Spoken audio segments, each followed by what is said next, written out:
دنیا اور میرا کیا معاملہ ہے اس میں، میرے سے دنیا کا یا میں ماری والی دنیا.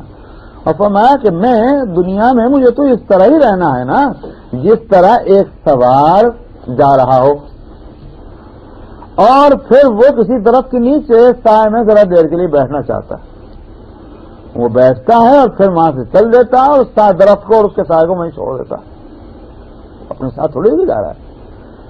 تھوڑی دیر کے لیے اس نے آرام کیا. بس یہی اسی طرح ہم کو رہنا ہے دنیا میں کہ جتنی ضرورت ہے اس کے مطابق آرام کیا، آگے اپنے کام میں لگنا. یہ ہے نبی کی شان. اس کو کہتے ہیں زہد. اسی واسطے علماء کہتے ہیں ترک زہد کا مطلب ترک عمل نہیں ہے.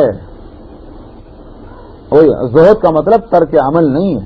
کیا مطلب کہ صاحب چاہے ہم کوئی کام نہیں کرتے، کیوں نہیں کرتے، ہم تو زاہد ہیں. واہ واہ، یہ پاگل پن ہے. بلکہ یہ کہ زہد کے معنی یہ ہے کہ اپنی محنت کرو جیسے جیسے اور لوگ محنت کرتے ہیں.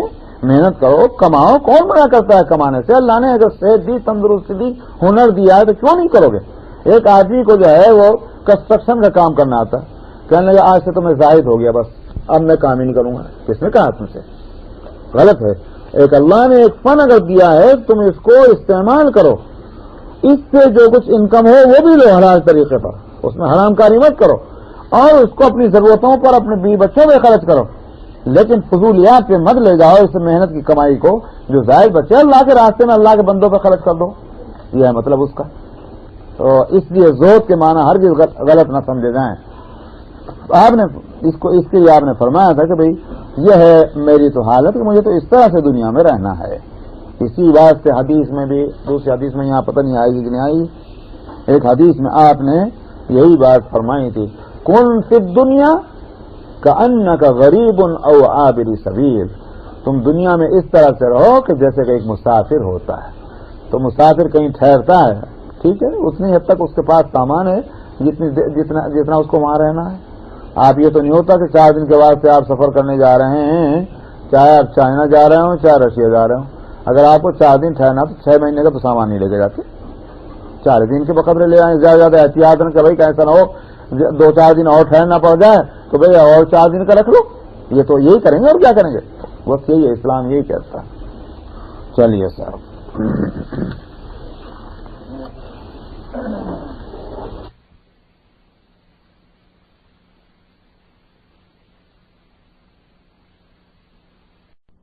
تو 960. ہاں بھائی، ہاں نہیں 60 تو ہے.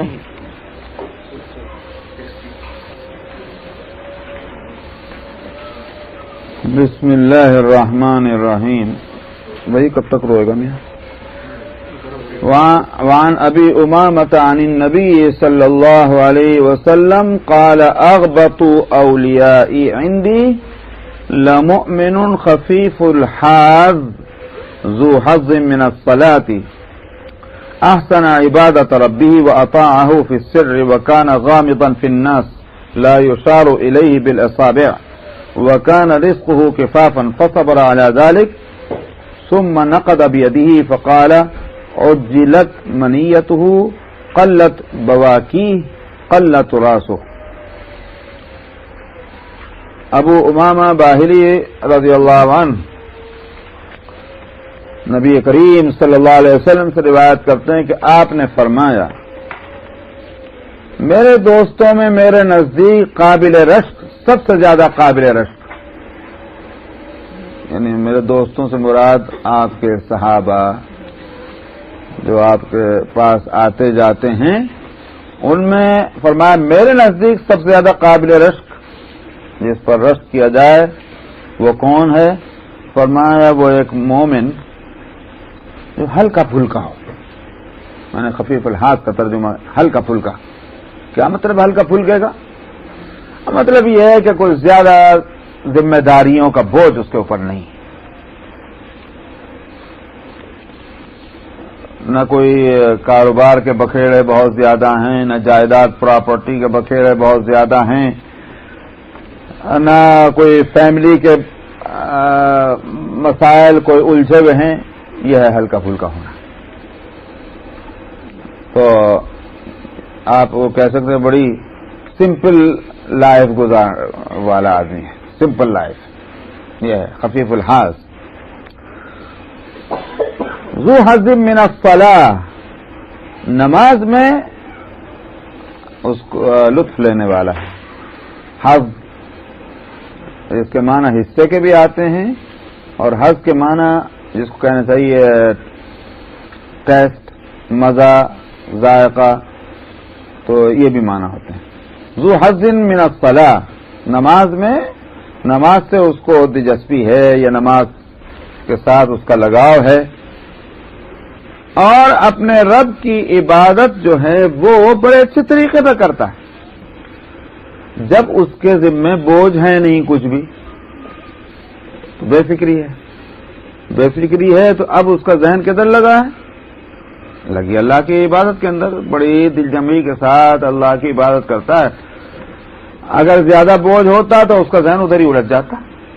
کاروبار لمبا چوڑا پھیلا ہوا ہے، ایک تو یہ کہ مطلب اللہ کی دین ہے کسی کو، وہ بات الگ ہے، لیکن آدمی اپنے تمام قوتوں کو، اپنے خیالات اور فکر کو کسی اور کام میں لگا کے اس میں پھنسا کے بیٹھ جائے، وہ ہے مسئلہ. اس سے فرمانا ہے وہ نہیں صورت اس کی.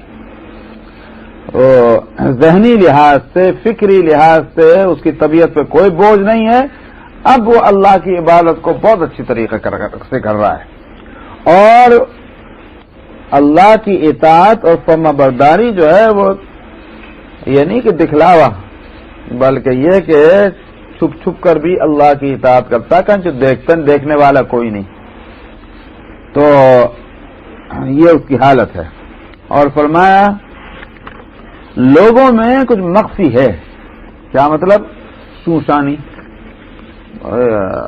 ایسے ایسے کام جان بوجھ کر کرنا کہ لوگوں کو پتہ چلے، یہ نہیں ہے، بلکہ اپنے آپ کو اس طرح دبا کے بھجا کے رکھے ہوئے ہے کہ لوگوں میں کوئی اس کے چرچے بھی نہیں، کہیں اس کے ذکر بھی نہیں ہوتے. بس ایک آدمی ہے، یہ ہے وَكَانَ غَامِضًا فِي النَّاسِ، لوگوں میں وہ مخفی بھی ہے. لَا يُشَارُ إِلَيْهِ بِالْأَصَابِعِ، لوگ اس کی طرف انگلیاں اٹھا کر اشارہ نہیں کرتے. ہوتا ہے نا جب کوئی ذرا بڑا ہوتا ہے آدمی یا بڑا بنتا ہے تو لوگ دیکھیے وہ جا رہے ہیں، صاحب وہ ہو رہا ہے، دیکھیے صاحب ان کا ماں، دیکھیے صاحب انہوں نے یوں کہا تھا. ہر طرف انہیں کی طرف ہاتھ اٹھتے ہیں، کوئی ان کی طرف ہاتھ نہیں اٹھاتا، کوئی اشارہ نہیں کرتا ان کو، اس صاحب کو. وَكَانَ رِزْقُهُ كَفَافًا، اور اس کی روزی اس کی ضرورت کے مطابق ہے. جو اس کو کھانا ہے وہ اس کو مل رہا ہے، جو ضرورت کے مطابق پہننا ہے وہ اس کو نصیب ہے. یہ ہے کفافا. اب کفاف جو ہے اس کے کیا ہے اس کی مقدار؟ تو وہی بات ہوگی کہ اس کی بنیاد بنے گی قرآن شریف کی آیت میں جو فرمایا کلو واشربو ولا تسرفوا، کھاؤ پیو مگر حد سے آگے مت بڑھو. حد سے آگے بڑھنے کے معنی کیا ہے؟ ایک تو عام یہ بھی اس میں داخل ہوگا کہ بھئی حلال ہی پہ قناعت ہو، حرام کی طرف اس کا ہاتھ بھی نہ بڑھے اور اس کی نیت بھی نہ ادھر جائے. ایک بات حلال بھی ہے تو بھی اس میں یہ نہیں ہے کہ صاحب جب تک کہ دسترخوان پہ اتنی چیزیں نہ سجی بھی ہوں کہ ہاتھ وہاں تک پہنچنا مشکل ہو. آج کل ہم لوگوں دسترخوان ایسے ہوتے ہیں وہاں تک ہاتھ ہی نہیں پہنچ رہا، اتنے جناب کھانے پھیلے پڑے ہوئے. بلکہ یہ جتنا ہے ایک آدمی کو کھانا ہے اتنا اس کے سامنے موجود ہے. اسی طرح سے مقدار کھانے کی بھی، اس میں بھی اسراف نہ ہو. نبی کریم صلی اللہ علیہ وسلم آگے آ رہا ہے، آگے آ رہی تو ایک دوسری اس حدیث کے بعد پہلی حدیث، دوسری حدیث، تیسری حدیث، اس میں آ رہا ہے تو صاحب کتنا کھانا آدمی کو کھانا ہے وہاں معلوم ہو جائے گا. اس سے زیادہ کھائے گا وہ بھی اسراف ہے. تو اس لیے یہ بنیاد بنی. اب جب اسراف نہ ہو بلکہ یہ کہ کھانا جس لیے کھایا جاتا ہے اسی کے لیے وہ کھا کر کے جیے. کیا کے لیے کھاتے ہیں کھانا؟ ذائقے کے لیے، پیٹ بھرنے کے لیے نا. بھوک لگ رہی تو پیٹ بھرے، بس یہی مقصد ہو کہ بھوک ختم ہو جائے، اتنا ہے. اس کو کہتے ہیں رزق کفاف. کیا مطلب ہوا کہ صاحب نہ تو بھوک کی بےتابی جس سے پریشان ہے آدمی، اور نہ اتنا کہ ڈکارے لیے چلے جا رہا ہے. یہ ہے رزق کفاف. فصبر علی ذلک، اور اس پر وہ اس سے صبر ہے، جماؤ ہے اس پر طبیعت میں اس کے. یہ ہے وہ مومن. فرمایا کہ سب سے زیادہ قابل رشک یہ شخص ہے. کوئی جھگڑا ہی نہیں اس کے پیچھے. ساری جو بھی اس کے اندر اللہ نے صلاحیت دی ہے سوچنے کی، فکر کرنے کی، ارادہ کرنے کی، وہ سب جو ہے اچھے کام میں لگ رہی ہے. وہ دنیا بھر کے جھگڑے ہیں ہی نہیں اس کے پیچھے. جیسے شاید میں نے کبھی سنا ہوگا حضرت ایوب علیہ السلام جو تھے پیغمبر، آپ کو معلوم ہے کہ ان پر اللہ نے ایک آزمائش رکھی، اور جو نعمتیں تھیں مال و دولت کی، جائیداد کی، پراپرٹی کی، غلام، نوکر، چاکر، اولاد، بیوی، بچے، سب خوب تھا. اللہ نے دیا، خوب دیا. اور اس کے بعد جب اس کھینچا تو خوب کھینچا. حضرت ایوب علیہ السلام کو کہ صاحب جائیداد پراپرٹی تباہ ہو گئی، غلام وغیرہ سب جو ہیں وہ مرمرا گئے، اور بچے سب تباہ.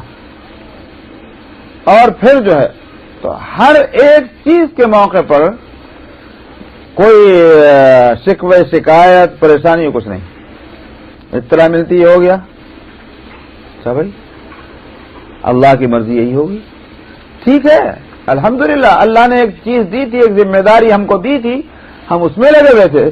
اب اللہ نے جب اس سے فارغ کر دیا، ہم اب اللہ کی بات اور کر لیں گے. ہر نعمت کے چھننے پر ان کی طرف سے یہی بات تھی. اچھا بھائی اب ہمارا وقت اس میں لگتا تھا، اب وہ چیز نہیں رہی ہمارے پاس، اب ہم وہ وقت اللہ کی عبادت میں اور لگا دیں گے. بڑھتا ہی رہا. یہ ایک عجیب بات ہے. دنیا کی چال جو ہے اس سے ہٹ کریں بات. اور یہی دکھانا تھا پیغمبر کے ذریعے سے کہ دیکھو کتاب میں لکھ دینا تو کوئی بات نہیں، کتاب میں لکھ دیجیے. آپ سوال پریکٹیکل ہے کہ نہیں؟ پریکٹس میں آ سکتی ہے کہ نہیں آ سکتی؟ تو پیغمبر ہی تو مرکز ہیں اس بات کے کہ جو حق ہے اس کی تفسیر کیا ہے، اس کی ایکسپلینیشن کیا ہے، عمل سے پیغمبر بتاتا ہے. جس چیز کو حق کہا جاتا ہے وہ اس حق کی وضاحت کی ہے، وہ اپنے عمل سے بتاتا ہے. ایوب علیہ السلام نے اپنے عمل سے یہ ساری چیز بتا دی کہ راضی برضا رہنے کے معنی کیا ہوتے ہیں. کیا یہ معنی ہوتے ہیں کہ جب تک میٹھی میٹھی ملتی ہے کہ ہاں اللہ میاں آپ میرا، اللہ میاں میں آپ کا بندہ، اور جب اللہ میاں نے کہیں ٹائٹ کر دیا تو شکوے شکایت شروع ہو گئے، میں ہی رہ گیا تھا، کیا میں نے آپ کا بگاڑا تھا اللہ میاں، تب شکوے ہو رہے ہیں. تو یہ بات جو ہے کیا بندے کے لیے یہ مناسب ہے؟ کچھ چاہیے اس کا؟ اللہ کے اوپر کوئی حق تھا جو اللہ نہیں دے رہے ہیں کہ شکوے کرتے ہو؟ اب یہ بات جو کتابوں میں لکھ دیجئے، قرآن ہو کہ تورات ہو کہ انجیل ہو کہ بائبل ہو کہ زبور ہو، یا لیکن اس کا عملاً کہیں وجود نہ ہو، تو یہ تو کہا جائے گا کہ بھئی وہ چیز ہے جو کتابوں میں تو ہے لیکن وہ پریکٹس میں نہیں آ سکتی. کوئی ایسا فلسفہ ہے. اس لیے انبیاء علیہ السلام کو اللہ نے اسی لیے بھیجا ہے تاکہ وہ اپنے عمل سے بتلائیں. تو ایوب علیہ السلام نے بتا دی کہ بھئی جو ہمارا وقت نکل اور چیزوں میں لگ رہا ہے وہ بھی اللہ کے حکم سے لگ رہا تھا، اب اللہ نے جو ہے ہم کو اس سے نکال دیا، اب اللہ کے کام پہ پھر بھی لگے رہیں گے، تو اللہ کے ہیں، ختم ہو گئے. یہ تھی بات. تو اس لیے فصبر علی ذلک کے معنی یہ اس پر اس نے صبر کیا ہوا ہے اس حالت کے اوپر. پھر نبی کریم صلی اللہ علیہ وسلم نے اپنے ہاتھ سے چٹکی بجائی. دیکھا آپ نے یہ ایسے یہ آپ نے چٹکی بجائی. ثم نقض بیدیہ، اور فرمایا جلدی سے اس کی موت بھی آ جاتی ہے. کیا مطلب ہے؟ کوئی جھگڑا ٹنٹا کوئی نہیں ہے نا، تو آسانی کے ساتھ اس کی موت بھی آ گئی. چلو بھائی، ایک آدمی زیادہ سارا سامان والا ہو تو اس کا سفر بھی مشکل ہوتا. یہ اٹھاؤ وہ اٹھاؤ، سمجھ میں آیا اب جناب یہ بیگ نہیں اٹھ رہا وہ بیگ نہیں اٹھ رہا، ایک مصیبت، پسینے پسینے ہو رہے ہیں، اور جس کے ساتھ ایک ہلکا سا بریف کیس اٹھے جہاں سے بھاگ جاؤ میاں، اس کو سفر کرنے میں کیا دقت ہے؟ اس کے ساتھ کوئی علت نہیں ہے، آسانی سے آ گئی، اجلت منیت ہوئی، اس کی موت جلدی سے۔ قلت بواکی، رونے والیاں بھی کم ہیں۔ والیاں اس لیے کہا کہ باقاعدہ کرایہ پر لایا جایا کرتا تھا، یہ اسی زمانے میں نہیں، کوئی زیادہ وقت نہیں گزرا، 50 سال پہلے 60 سال پہلے بھی ہوتا تھا۔ یہ زمینداروں کے یہاں، نوابوں کے یہاں ان کو تو رونا آتا نہیں تھا، اس واسطے وہ چیخ پکار کرنے کے لیے کرایہ کے لایا کرتے تھے کہ بھائی تو آ کے رو رہے، ہم سے نہیں رویا جا رہا۔ تو یہ ہے فرمایا قلت بواکی، رونے والیاں کم، اور قلت راسو، اس کی میراث اور وراثت بھی کم۔ جب کچھ تھا ہی نہیں تو کیا تو چھوڑے گا، جھگڑے کی چیز ہی نہیں چھوڑی اس نے۔ یہ ہے قلت راسو۔ یہ فرمایا کہ یہ ایسا آدمی جو ہے میرے دوستوں میں، میرے ساتھیوں میں سب سے زیادہ قابل رشک کی آدمی ہے، ہلکے پھلکے دنیا سے رخصت ہو گئے۔ صحیح بھی بات ہے بھئی، واقعی جب سفر کریں، آپ ٹرین میں جائیں اور کسی اور جگہ جائیں، سامان لے جانے کو تو لے جاتے ہیں، لیکن جب ہلکا پھلکا سامان والے کو دیکھتے ہیں، دیکھو کتنا اچھا آدمی، دیکھو یہ جا رہا، کسی تیزی سے جا کے جہاز میں بیٹھ گیا، ہم ایک مرے جا رہے، پتہ چلتا آدمی کو۔ تو یہی ہے حاصل کہ یہ ہلکی پھلکی زندگی گزارنے والا جو آدمی ہے، کہ اللہ نے جس کام کے لیے انسان کو دنیا میں بھیجا اس میں کوئی کوتاہی اس سے نہیں ہو رہی ہے، اور اپنی حالت پر وہ راضی ہے، یہ آدمی قابل رشک ہے۔ وعنہ قال قال رسول اللہ صلی اللہ علیہ وسلم عرض علی ربی لیجعل لی بطحاء مکہ ذهبا فقلت لا یا ربی ولكن اشبع یوما واجوع یوما فاذا جعت تضرعت الیک وذکرتک واذا شبعت حمدتک وشکرتک۔ آپ نے لفظ سنا ہوگا زہد، تو زہد کے معنی یہ نہیں ہے کہ بھائی کھانے کو گھر میں ہے نہیں تو کہنے لگے وہ تو بڑے عابد زاہد آدمی ہے۔ بھائی زاہد کہاں سے ہے ہی نہیں تو کہاں سے زاہد ہوں گے؟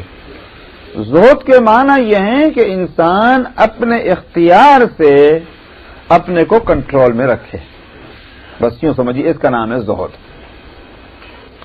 نبی کریم صلی اللہ علیہ وسلم نے بھی اس بات کو اپنے عمل سے بتا دیا زہد کیا چیز ہے۔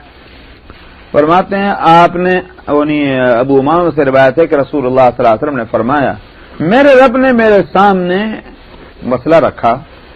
کیا مسئلہ تھا، کیا ایشو تھا؟ تاکہ وہ میرے لیے مکے کی جو بطحاء مکہ، مکے کے جو سنگریزے ہیں، یوں کہیے آپ، کیا مطلب کنکر پتھر، اصل میں بطحاء جو برساتی نالے ہوتے ہیں ویلیوں میں، وادیوں میں، ان کو بطحاء کہتے ہیں۔ یہ اسی طرح سے ان نالوں کے اندر جو کنکریاں پڑی ہوئی ہوتی ہیں ان کو بھی بطحاء کہا جاتا ہے۔ اس لیے میں نے یہ بات کہی کہ مکے کے سنگریزے جو ہیں، یہ میں نے اسی لیے بطحاء کا ترجمہ کیا۔ جی اچھا، ماشاء اللہ۔ میرے لیے جو مکے کے سنگریزے ہیں ان کو سونا بنا دیں میرے واسطے، یہ اللہ نے میرے سامنے مسئلہ رکھا۔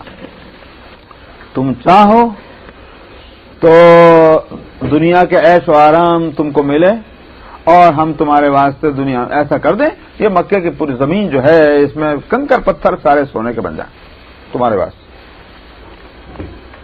تو چاہتے ہو یہ؟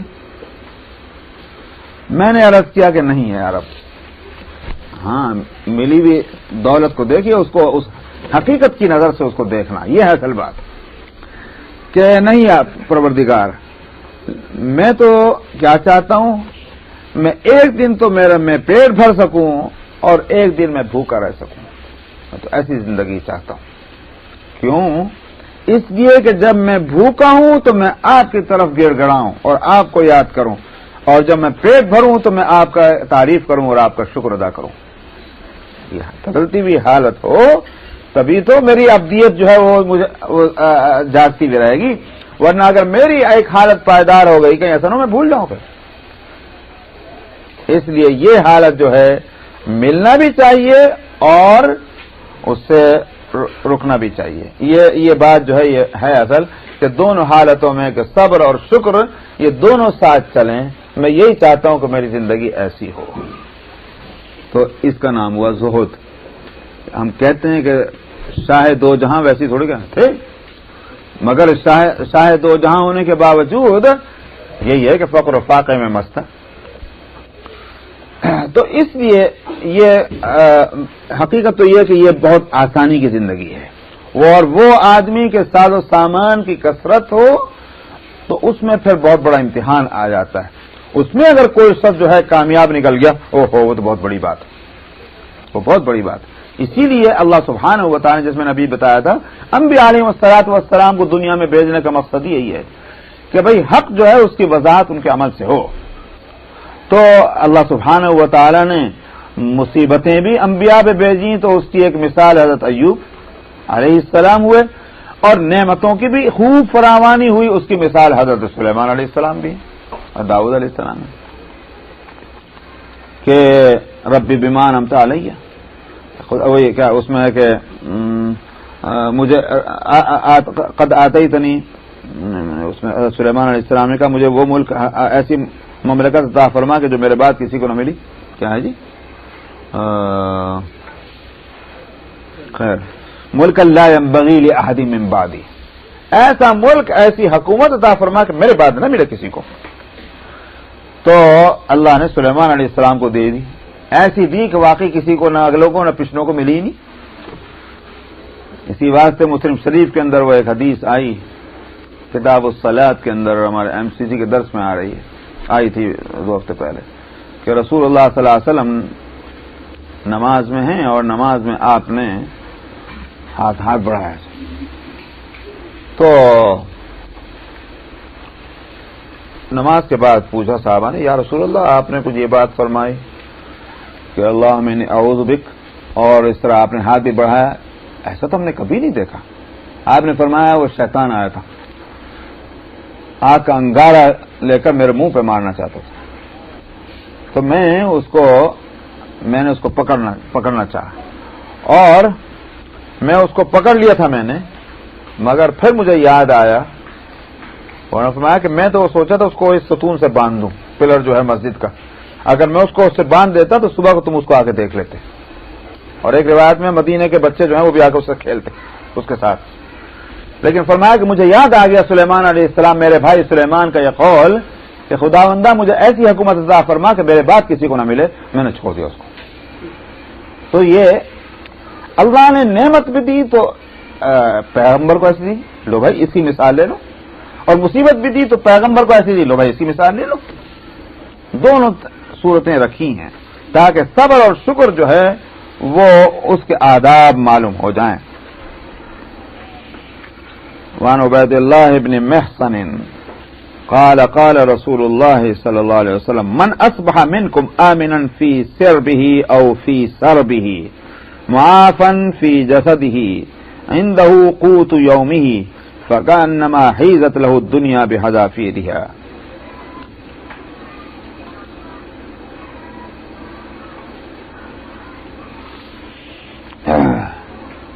عبید اللہ ابن محصن رضی اللہ عنہ سے روایت ہے، انہوں نے کہا کہ رسول اللہ صلی اللہ علیہ وسلم نے فرمایا تم میں سے جو شخص جس کی صبح اس طرح ہو کہ اپنے گھر میں سرب، اصل میں کہتے ہیں بل، وہ بل نہیں جیسے انگلش والا نہیں بل کہہ رہا ہوں، بلکہ ہمارے جو اردو میں بولتے ہیں بھٹ، بل، سوراخ، جس میں جانور جو بھی کیڑے مکوڑے رہتے ہیں، یہ کہلا ہے سرب.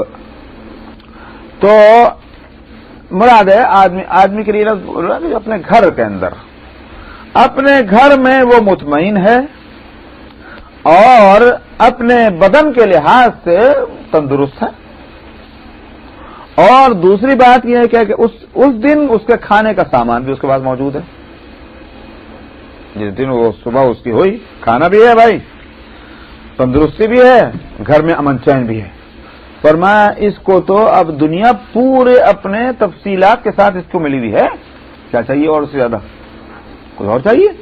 کھانا موجود، تندرستی موجود، گھر میں امن، اور کیا چاہیے؟ 3 چیزیں تو مل گئی اس کو. دنیا پورے اس کے اپنے حذافیر کا مطلب کیا ہوا؟ جو اس کے بالوں پر ہیں، پورے بالوں پر کے ساتھ دنیا اس کو مل چکی ہے، کوئی پریشانی نہیں۔ تو مطلب یہ ہے کہ یہ ہے پیغمبر فرمانا کہ جائے کہ ہم تو اس سے بھی آگے ہی فکر کرتے ہیں کہ اور اس سے زیادہ مل جائے۔ وعن المقدام ابن معدی کرب قال سمعت رسول الله صلى الله عليه وسلم يقول ما ملأ آدمي وعاء شرا من بطن بحسب ابن آدم أكلات يقمن صلبه فإن كان لا محالة فثلث طعام وثلث شراب وثلث لنفسه۔ مقدام ابن معدی کرب رضی اللہ عنہ سے روایت ہے، انہوں نے کہا کہ میں نے رسول اللہ صلی اللہ علیہ وسلم سے فرماتے سنا کہ آدمی اپنے پیٹ سے زیادہ کوئی برا برتن بھرنا پیٹ سے زیادہ بھرنے سے، میں نے مجھے لفظ لانا دی، کوئی پیٹ سے زیادہ برا بھرنے سے مقابلے، ہاں پیٹ کے بھرنے کے مقابلے میں کوئی برتن جو ہے بھرنا اس کا برا نہیں ہے۔ پیٹ کے بھرنے کے مقابلے میں کسی برتن کا بھرنا برا نہیں ہے کسی آدمی کا، نہ پیٹ کو بھرتا ہے جب وہ، اور برتن کے بھرنے کے مقابلے میں زیادہ برا تو پیٹ کا بھرنا ہے، بھرنے کا لفظ ہے۔ اور فرمایا کہ ابن آدم کے لیے تو کچھ چند لقمے بس کافی ہیں جو اس کی کمر کو سیدھا رکھ سکیں، بھوک لگی تو کمر ٹیڑھی ہوتی ہے، اتنے لقمے اس کو ملتے رہیں کہ جس سے اس کی کمر سیدھی رہے، یہ آپ نے فرمایا۔ اور اگر اس سے زیادہ کچھ ضرورت ہے ہی اس کو، ان چند لقموں پر نہیں وہ قناعت کرنا چاہتا، تو فرمایا کہ پھر جو ہے مقدار واجب، آپ سمجھ رہے ہیں، یہ علماء کا کہنا کہہ رہا ہوں، اس حدیث کی شرح کرنے والے جو ہیں وہ یہی بات کہہ رہے ہیں فقہا، پھر مقدار واجب کھانے کی جو رہ جاتی ہے، یعنی مطلب جو اس سے زیادہ غلط، یہ ہے مطلب، پھر ہے 1/3 کھانا، 1/3 پینا، اور 1/3 جو ہے وہ اپنے سانس کے واسطے، ہوا کے لیے۔ پھر یہ ہے اس سے زیادہ جو ہوگا اس کا مطلب یہ ہے کہ اس نے واجب ترک کر رہا ہے، اس سے زیادہ جو کھائے گا۔ یہ آپ نے فرمایا اگر نہ ہو سکے، ورنہ تو اصل تو یہ ہے بھائی اتنے لقمے آدمی کھائے گا جس سے وہ زندہ رہے، جس سے کہ وہ اس کی کمر سیدھی رہے اور وہ اپنے کام کاج کر سکے، بس یہ ہے۔ وعن ابن عمر ان رسول اللہ صلی اللہ علیہ وسلم سمع رجلا يتجشع فقال اخسر من جشائك فان اطول الناس جوعا يوم القيامة اطولهم شبعا في الدنيا۔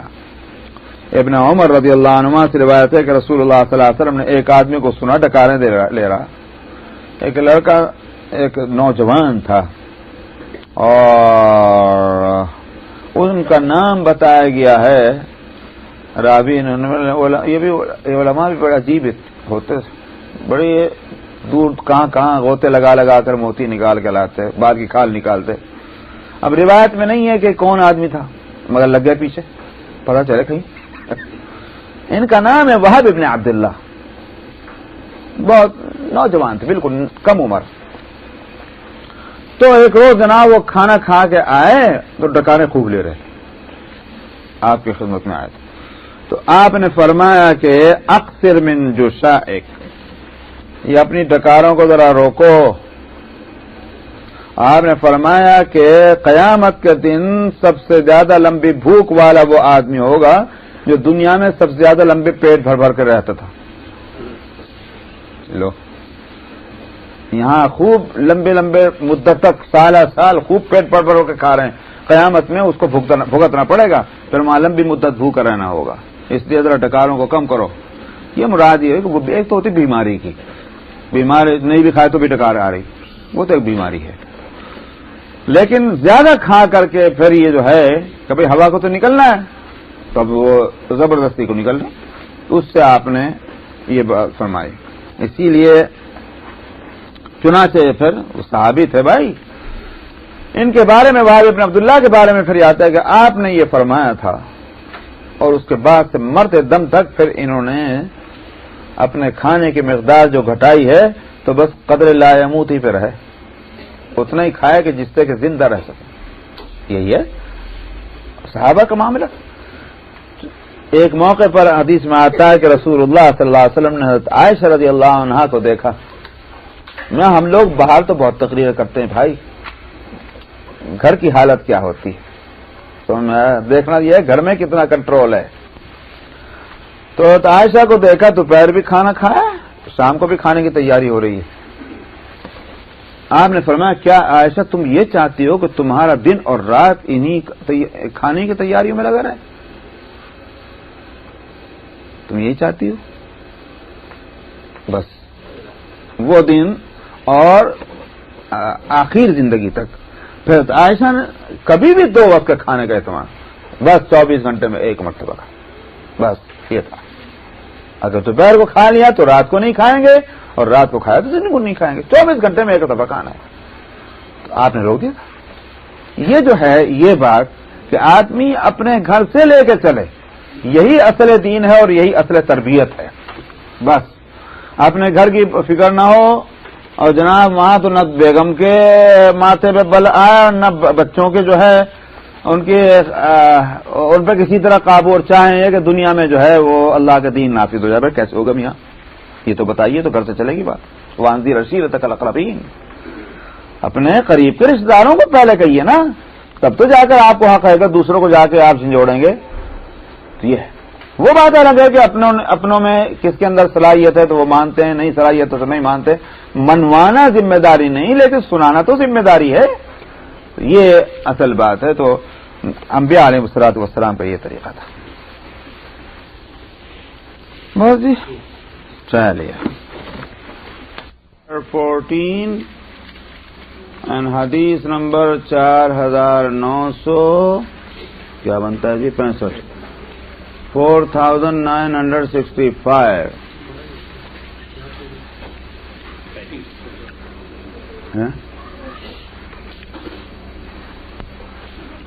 بسم اللہ الرحمن الرحیم. وعن كعب بن عياض قال سمعت رسول الله صلى الله عليه وسلم يقول إن لكل أمة فتنة وفتنة أمتي المال. کعب بن عیاض سے روایت ہے کہ انہوں نے کہا کہ میں نے رسول اللہ صلی اللہ علیہ وسلم کو فرماتے سنا کہ ہر امت کے لیے ایک خاص امتحان رکھا گیا ہے، ایک فتنہ، سامان فتنے کا، آزمائش کا، اس کو ٹیسٹ کرنے کا. اور میری امت کا فتنہ جو ہے وہ مال ہے. تو پچھلی امتوں کے لیے بھی آزمائشیں رکھی ہیں، کسی کے واسطے کچھ، کسی کے واسطے کچھ. مثلا حضرت موسیٰ علیہ السلام کی جو امت تھی ان کا فتنہ جو تھا وہ یہ کہ فرعون کے جبر اور قہر کے مقابلے میں وہ جبر اور قہر اس کا جو تھا وہ فتنہ تھا. اسی طرح اور امتیں جو ہیں ان کے لیے مختلف قسم کے فتنے رہے ہیں. جیسے قوم شعیب کے واسطے بھی یہ وہاں کے بزنس اور تجارت کے جو قافلے گزرتے تھے تو وہ ایک فتنہ تھا. اب اس میں وہ بے ایمانیاں کرنے لگے تھے. یہ امت جو ہے یہ آخری امت ہے. اس میں یوں تو فتنے بھی بے شمار ہیں، لیکن ایک فتنہ جو عام ہے ہر دور میں رہے گا وہ ہے فتنہ مال کا. اس میں افراد بھی جو ہیں وہ مبتلا ہوں گے، اور اگر یوں کہیے کہ ٹرائبس، قبیلے، جماعتیں، ایک ملک کے باشندے یہ بھی. تو میری امت کا فتنہ جو ہے وہ مال ہے. اس سے خود بخود یہ بات معلوم ہو گئی کہ یہ امت جو ہے بحیثیت مجموعے کے غریب نہیں ہوگی، مال والی ہوگی. اور اسی سے اللہ اس کو آزمائیں گے کہ یہ مال جو ہے اس کو کس نظر سے دیکھتا ہے، کیا حیثیت دیتا ہے. یہ ضرورت کا سامان ہی سمجھے اس کو، یا اس کو اپنا مقصود زندگی قرار دے لے. اگر صرف سامان ضرورت سمجھتا ہے تب تو اس کا مطلب یہ کہ یہ کامیاب ہے، اور اگر اس کو مقصود زندگی بنا کے بیٹھ جاتا ہے تو پھر یہ فیل ہو گیا۔ یہ دو باتیں اگر ذہن میں رہ جائیں تو پھر کوئی بھی اشکال اسلام کے سمجھنے میں اور اسلامی تعلیمات کے سمجھنے میں نہیں ہوتا، کیونکہ بعض لوگوں کے دماغوں میں یہ آ جاتی ہے کہ جو مولوی جو تقریریں کرتے ہیں نا، اس کا مطلب یہ ہے کہ سارے کاروبار چھوڑو، بزنس بیوپار جاب سب کچھ چھوڑ دو، مسجد میں آ کے بیٹھ جاؤ، اللہ اللہ کرو، بس اللہ کھلائیں گے۔ تو یہ غلط بات ہے۔ مال بری چیز نہیں ہے، مالدار بننا بھی بری چیز ہے۔ اگر ایسا ہوتا تو حضرات صحابہ میں سارے ہی غریب ہوتے، ایک بھی مالدار نہ ہوتا، اور جو مالدار ہوتا ان کو بھی نکال دیتے رسول اللہ صلی اللہ علیہ وسلم اپنے پاس، بھاگ جاؤ یہاں سے۔